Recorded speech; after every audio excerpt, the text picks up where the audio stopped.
آج مجھے افسوس سے کہنا پڑ رہا ہے کہ وہ مرکزی جامعہ محمدیہ نوریہ رضویہ بھکی شریف جس نے اول سے لے کر ہمیشہ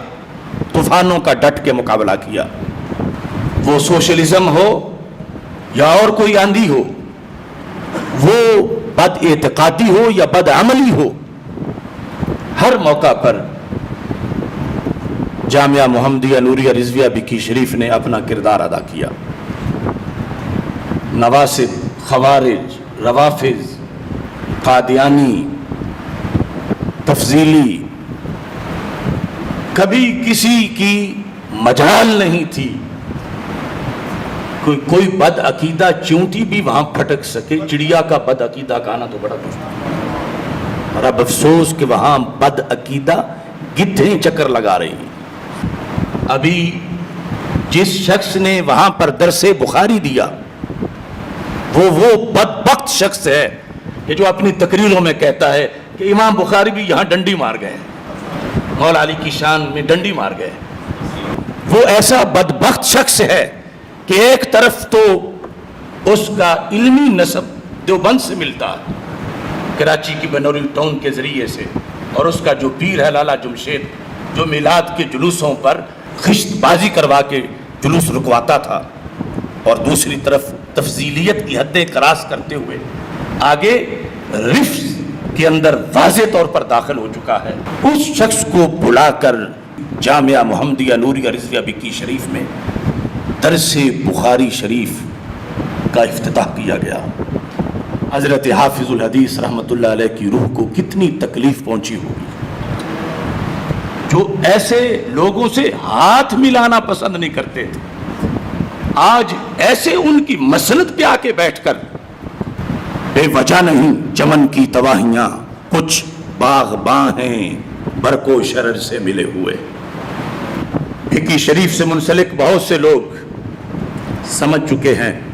لیکن آج افتتاح کے موقع پر میں پھر جو ابھی تک ناسمجھ ہیں اور عقیدے کو ذبح کر رہے ہیں، عقیدہ سائیڈ پہ کر کے عقیدت کی حفاظت کر رہے ہیں، انہیں یہ کہنا چاہتا ہوں، آج تک یہ شخص بھکی شریف جب داخل نہیں ہوا تھا، اب اس کی داڑھی سرخ ہو گئی ہے۔ کسی مقام پر حضرت حافظ الحدیث رحمۃ اللہ علیہ کا جنازہ ہو، کل شریف ہو، ختم چہلم ہو، جامعہ محمدیہ نوریہ رضویہ بھکی شریف کا وہ سالانہ جلسہ دستار فضیلت ہو، کوئی تقریب بسم اللہ ہو، کوئی تقریب ختم بخاری ہو، تو آج اس منحوس کو جب اس کی داڑھی بد عقیدگی میں سرخ ہو گئی۔ فتح مکہ سے پہلے تک جتنی جنگیں ہوئیں ان سب کی قیادت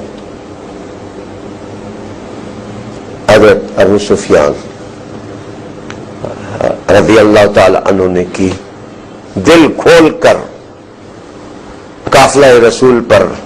پتھر برسائے، تیر برسائے، تلواریں چلائیں، خون آشام تلواروں کے ساتھ رسالت امام صلی اللہ علیہ وسلم کے ساتھیوں کو کاٹا، انہیں ذبح کیا، اور مکہ کا سارا مال رسول اللہ علیہ السلام کی تحریک کو دبانے کی خاطر خرچ کیا۔ تو شاید حریم رسالت سے یہ آواز آ رہی ہوگی کہ تو تیر آزما لے ہم جگر آزما لیں، تو یہ تیر آزمانے اور شمشیر آزمانے کی راہ تھی، اور ادھر ایک کیریکٹر کھل رہا تھا، وہ کیریکٹر نبوت اور رسالت کا تھا، اور ان کی رہنمائی میں ان کے ساتھیوں کا کیریکٹر اور کردار تھا۔ میں رو کے نہیں، میں مسکرا کے بیان کرنے لگا۔ گالیاں ختم نہیں ہوئی، جو فرق حضرت ابو سفیان رضی اللہ تعالی عنہ نے اس دور میں چھوٹ گیا تھا، وہ حضرت امیر معاویہ رضی اللہ تعالی عنہ نے ان کی خواہش کو اس طرح بھی پورا کیا کہ دمشق سے لے کر کے کوفہ تک کے خطباء کو یہ آرڈر جاری ہوا باب خلافت سے کہ علی کو گالیاں دو، اور سب کو ختم کیا گیا، بلکہ بصرہ کے ایک خطیب کی زبان کو کٹوا دیا، اس لیے کٹوا دیا کہ اس نے ایک خطبہ دے دیا تھا آل محمد کی تعریف میں۔ تو کیوں دعوت دی گئی؟ حضرت حافظ الحدیث رحمۃ اللہ علیہ کے مشن سے بے وفائی ہے، عداوت اور بغاوت ہے۔ اس واسطے جو فریب خوردہ جلالی ابھی تک آنکھیں نہیں کھول رہے، وہ آنکھیں کھولیں، اور اگر ان کے پاس کوئی جواز ہے تو وہ سامنے لائیں۔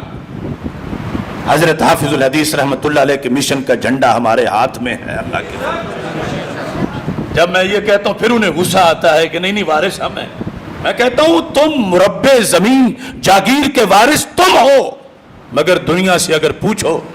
بریلی شریف سے پوچھ لو، سرہند شریف سے پوچھ لو، تو حافظ الحدیث کا جھنڈا اللہ کے فضل سے میرے ہاتھ میں ہے۔